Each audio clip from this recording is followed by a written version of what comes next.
아장아장 걷는 아기한테 42.195km 마라톤을 가르쳐주지 않죠. 한 걸음 떼게 하고 팔로 안아주고 또 일으켜서 한 걸음 떼게 하고, 여러분 하나님께서도 우리를 이렇게 인도하십니다. 100m까지 가는 것이 목표라고 해도 100m를 한꺼번에 다 뛰어라 이렇게 하지 않으시죠.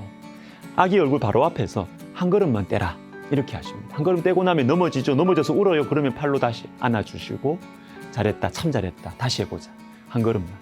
아빠한테 한 걸음만 와봐라. 또 안아주시고. 여러분 하나님께서는 우리를 이렇게 한 걸음씩 한 걸음씩 인도하십니다.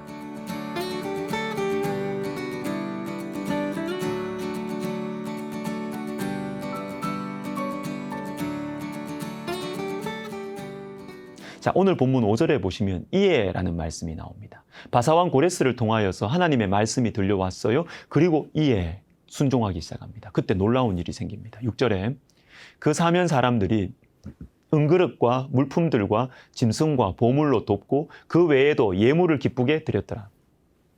한 걸음 순종의 발걸음을 떼니까 예상치 못한 도움의 손길들이 막 생기는 것입니다. 여러분 출애굽할 때도 이런 일이 있었습니다. 출애굽기 12장 36절에 여호와께서 애굽 사람들에게 이스라엘 백성에게 은혜를 입히게 하사 그들이 구하는 대로 주게 하심으로 그들이 애굽 사람의 물품을 취하였더라. 말씀에 순종하려고 할 때 우리 속에는 두려움이 생겨요. 내가 할 수 있을까? 손해보지 않을까? 망하는 건 아닐까? 그러나 여러분 쉽지 않지만 하나님의 감동하심에 따라 말씀에 순종하면 하나님께서 도움의 손길을 보내주실 것입니다. 문제는 한 걸음이 한 걸음. 말씀에 순종하여 한 걸음을 떼는 것이 너무나 중요합니다. 히브리서 11장 8절에 보시면 하나님께서 아브라함을 부르실 때 아브라함은 갈 바를 알지 못하고 나아갔다 이렇게 말씀하십니다. 믿음으로 아브라함은 부르심을 받았을 때에 순종하여 장래의 유업으로 받을 땅에 나아갈새 갈 바를 알지 못하고 나아갔으며, 하나님께서 우리 인생길을 인도하실 때 다 보여주시지 않습니다, 여러분. 한 걸음만 보여준 한 걸음만. 한 가지만 순종하라고 말씀하세요. 내려놓음이라는 책으로 유명한 이용규 선교사님의 말씀을 이제 들은 적이 있습니다. 이분은 하버드 대학에서 역사학으로 박사학위를 받으셨는데 미국으로 유학을 떠나실 때 하나님께서 갑자기 이제껏 연구한 주제 말고 다른 주제를 공부하라고 하시는 것 같아라는 이런 마음이 좀 들었대요.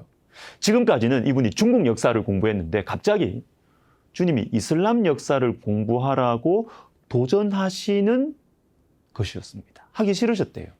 전공을 바꾸면 어떤 학교도 나를 받아주지 않을 것 같았고 자기도 공부하기가 힘들고 또 잘하지 못할 것 같아서 순종하기 싫으셨답니다. 왜 이슬람 역사를 공부해야 되는지. 그 당시에는 하나님께서 그 이유를 명쾌하게 다 보여주지 않으셨어요. 어떻게 해야 되지? 불편한 마음을 가지고 있는데 하나님께서 이분에게 주신 말씀이 바로 갈 바를 알지 못하고 이 말씀이에요. 선교사님은 하나님의 말씀에 순종했고 하버드 대학에서 자신을 받아주었습니다. 그리고 박사학위를 하버드에서 받았죠. 그런데 하나님께서 이슬람 역사를 공부하라고 부르신 이유는 여전히 몰라요.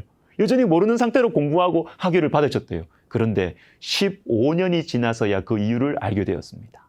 하나님께서 몽골에서 성공적으로 사역하던 자신을 세계 최대의 이슬람 국가인 인도네시아로 부르셨을 때 그제서야 알게 된 것입니다.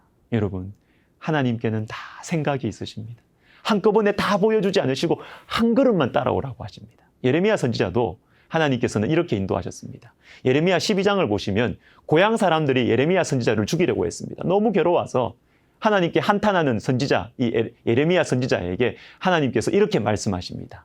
만일 내가 보행자와 함께 달려도 피곤하면 어찌 능히 말과 경주하겠느냐. 보행자, 걸어가는 사람이죠. 여러분, 걸어가는 사람이 빠릅니까? 말이 빠릅니까? 말이 훨씬 빠르죠. 하나님께서 예레미야에게 하시는 말씀이 바로 이것입니다. 얘야, 걸어가는 사람과 지금 경주하면서 피곤해하면 나중에 말과는 어떻게 경주하겠느냐. 지금 너를 괴롭히는 고향 사람들은 보행자야. 그런데 나중에 네가 감당해야 하는 사람들은 말이란다. 실제로 예레미야가 나중에 감당해야 됐던 사람들이 누구인가 하면 대표적으로 시드기야 왕이 있습니다. 시드기야 왕. 유다의 왕이지만 마음이 간사해요.